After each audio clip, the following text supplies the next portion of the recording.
teu papel, qual que vai ser nessa... Eu quero ajudar, assim, Já conversaram? Estão conversando? Eu tive uma primeira conversa com ele há um mês, né? Foi quando ele me convidou para ajudar na coordenação da campanha dele, né? Aqui. E eu tinha um dilema a responder. Eu era pré-candidato ao governo do meu estado, do Amapá, né? Era lá o segundo colocado nas pesquisas de intenção de voto, né? Lá. E tinha essa responsabilidade, a mim colocada, apresentada pelo presidente Lula, né? Por tudo no que eu fiz nesses 4 anos, pelo papel que cumpri. E acho que nós estamos, viu, Vilela, num momento, numa encruzilhada da história do país. Concordo. No futuro, os historiadores vão escrever sobre esse tempo, né? Hoje a gente tem já essa noção de que vai reverberar isso para sempre. E muita gente vai se debruçar sobre... Desde daquele vem pra rua até agora, tudo que aconteceu nesse curto espaço de tempo, que foi uma loucura. Você falou, o roteirista endoidou, cara. Endoidou. E a gente não sabe como vai ser esse final de ano ainda. Nós não sabemos. Então, assim, nós vivemos uma encruzilhada histórica na vida nacional. Então você está abrindo mão dessa... E assim, deixa eu te dizer, assim, não é que eu esteja abrindo mão do Amapá.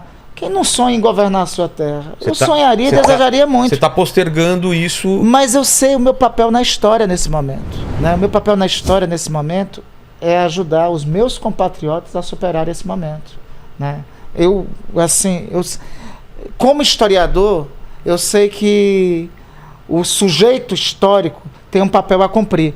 Tem uma frase que eu utilizo, que eu não vou utilizar agora, porque eu sei que vai ter... Está nas três últimas perguntas. Então não utilizo. Tem uma frase que eu utilizo, tá, entendeu? Que eu acho que diz muito a respeito do papel que eu refleti muito sobre isso. Né? Porque diz muito a respeito das escolhas que estou fazendo e da consciência que eu tenho. Assim, eu repito, em 2019, eu advoguei a candidatura do Ciro. Entendeu? Eu tentei construir no interior do meu partido isso daí. Mas eu vivi esses 3 anos. Parte dessa conversa aqui, muito agradável que estamos tendo, vocês viram os haters que sobem, as agressões que sobem. Eu vivi isso. Eu recebi ameaça de morte, eu recebi ameaça à minha família, eu recebi ataques de todo jeito. O gabinete do ódio, eu acho que foi provado alguma coisa? Em que ficou? O chefe dele se chama Carlos, entendeu? Tem gabinete na Câmara de Vereadores do Rio de Janeiro. Mas tem provas? Chegaram alguma coisa? Materiais concretas. Na CPI nós provamos. Na CPI nós ouvimos um cara chamado Otávio Facuri, né, que ele é até daqui de São Paulo. Na CPI nós identificamos que esse Otávio Facuri era vice-presidente de um negócio chamado Instituto Força Brasil.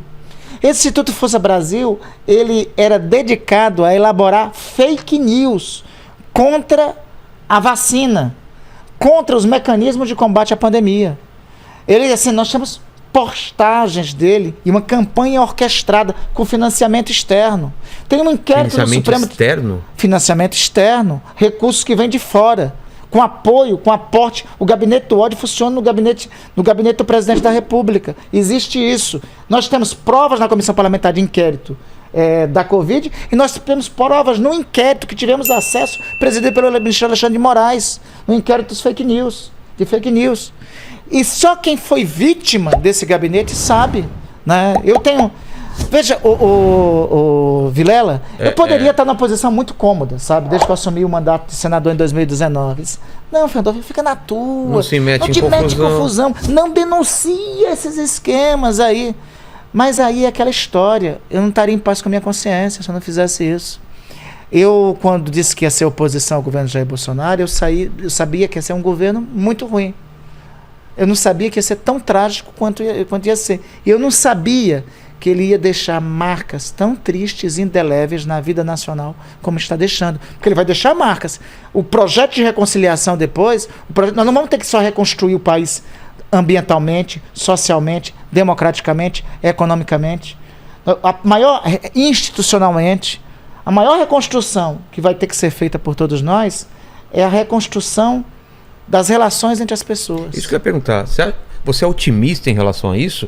Porque parece que foi quebrado uma coisa que vai ser difícil de... Eu tenho uma frase do Antonio Gramsci, né, um teórico italiano, neomarxista, né, dos anos 20 e 30, que ele diz o seguinte: você tem que sempre ter o pessimismo da razão e o otimismo da vontade. Então, eu tenho o pessimismo da razão de saber que vai ser uma tarefa difícil, mas eu tenho o otimismo da vontade de saber que se não derrotarmos, Jair Bolsonaro, né?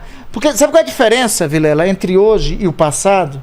É que tinha o almoço de domingo da família. Exato. E o pessoal lá sentava lá, lá no churrasco, sentava lá na feijoada, e um dizia lá, discordava. E o pessoal dizia, é Lula, o outro dizia, não, é Fernando Henrique, é Alckmin, é Lula, é Maluf, é Dilma, lá atrás, Maluf lá atrás e tal. Era isso. Falava sobre isso lá. Todo mundo comia, dava risada. Falava sobre isso da mesma forma que na mesma mesa de jantar dizia, é Flamengo, que é o meu time, por sinal. É Vasco, era Palmeiras. Dizia isso. Hoje isso não é possível. Criou um ambiente de divisão, de ódio. De guerra, isso foi semeado, né? Eu iniciei, quando eu volto a falar de terceira via, eu iniciei advogando por uma terceira via. Mas o Brasil está provando que a terceira via tem que ser na primeira via. Agora, tem que ser resolvido. É a sobrevivência democrática. E depois tem que ter. Eu estou renunciando. Eu poderia ter muitas vontades individuais. Ô Vilela, quando eu saí da CPI da pandemia, enfim, é óbvio que eu me tornei.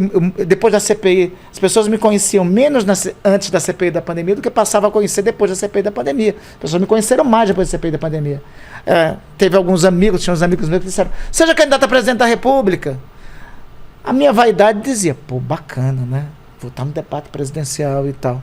Mas a minha consciência diz, não posso. Nós não estamos num jogo simples. Eu não posso ter mais candidaturas. A gente tem que centrar forças para encerrar essa eleição no primeiro turno, né? A minha vaidade, talvez, assim, e o povo da minha terra até exigia de mim, seja candidato a governador. Mas eu tenho que renunciar a isto. A essas coisas. Acho que política, o sacerdócio da política pressupõe dizer que às vezes você tem que ter renúncia das suas vontades individuais em função do que é tarefa coletiva. Entendi.